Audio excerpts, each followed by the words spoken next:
اعوذ باللہ من الشیطان الرجیم بسم اللہ الرحمن الرحیم۔ سوال عوام کے جواب امام علیہ السلام کے۔ عبداللہ بن عطا کہتے ہیں کہ میں نے امام محمد باقر علیہ السلام سے عرض کی، مولا عراق میں آپ کے شیعہ بہت زیادہ ہیں اور آپ کے خاندان میں آپ کا ثانی نہیں، پھر آپ ظالم حکمرانوں کے خلاف قیام کیوں نہیں فرماتے؟ تو امام علیہ السلام نے فرمایا، اے عبداللہ بن عطا، کیا تم نے بیہودہ باتوں کو سنا ہے؟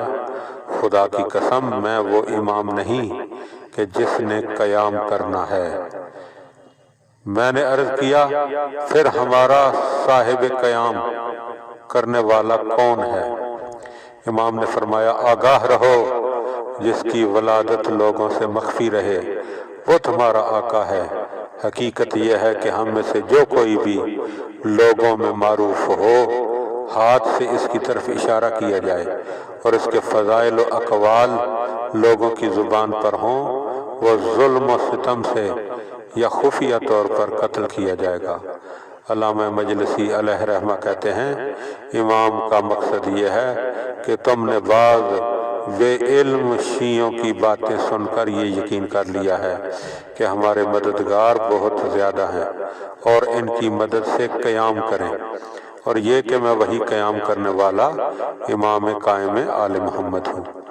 ابو حمزہ صومالی کہتے ہیں، میں نے امام محمد باقر علیہ السلام سے پوچھا، اے فرزند رسول، کیا آپ سب حق کے لیے قیام کرنے والے نہیں ہیں؟ تو امام علیہ السلام نے جواب فرمایا، کیوں نہیں؟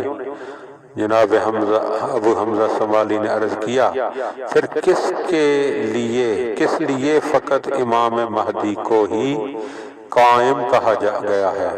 تو امام علیہ السلام نے فرمایا، جب میرے دادا امام حسین قتل کیے گئے تو فرشتوں نے بارگاہ خداوندی میں گریہ و زاری و فریاد کی اور عرض کی کہ اے ہمارے معبود، کیا انہیں چھوڑ دیں گے جنہوں نے تیرے برگزیدہ بندے اور مصطفیٰ کے فرزند اور تیری مخلوق کے بہترین فرد کو قتل کر دیا؟ اللہ تبارک و تعالیٰ نے ان پر وحی نازل کی، اے میرے فرشتوں خاموش رہو، مجھے اپنی عزت و جلال کی قسم، یقیناً ان سے انتقام لوں گا، اگرچہ طویل عرصہ گزر جانے کے بعد ہی کیوں نہ ہو۔ پھر اللہ تعالیٰ نے اولاد امام حسین میں سے آئمہ ہدیٰ فرشتوں کو دکھلایا۔ ملائکہ نے یہ منظر دیکھا تو مسرور ہوئے۔ اچانک ان کی نظر اس ہستی پر پڑی جو کھڑا ہے اور نماز پڑھ رہا ہے۔ ارشاد رب العزت ہوا، یہ جو کھڑے ہیں امام مہدی، انہی کے ذریعے سے انتقام لوں گا، کیونکہ امام علیہ السلام کھڑے تھے اور کھڑے ہونے کو عربی میں قیام کہتے ہیں، اور قیام کرنے والے کو قائم کہا جاتا ہے، اس لیے امام علیہ السلام کو قائم کا لقب جو ہے وہ عطا ہوا ہے، اور یہ لقب کسی اور نے عطا نہیں کیا بلکہ ہمارے مولا و آقا کہ ہماری جانیں ان پر فدا ہوں، یہ لقب ان کو اللہ کی ذات والا صفات نے عطا کیا ہے۔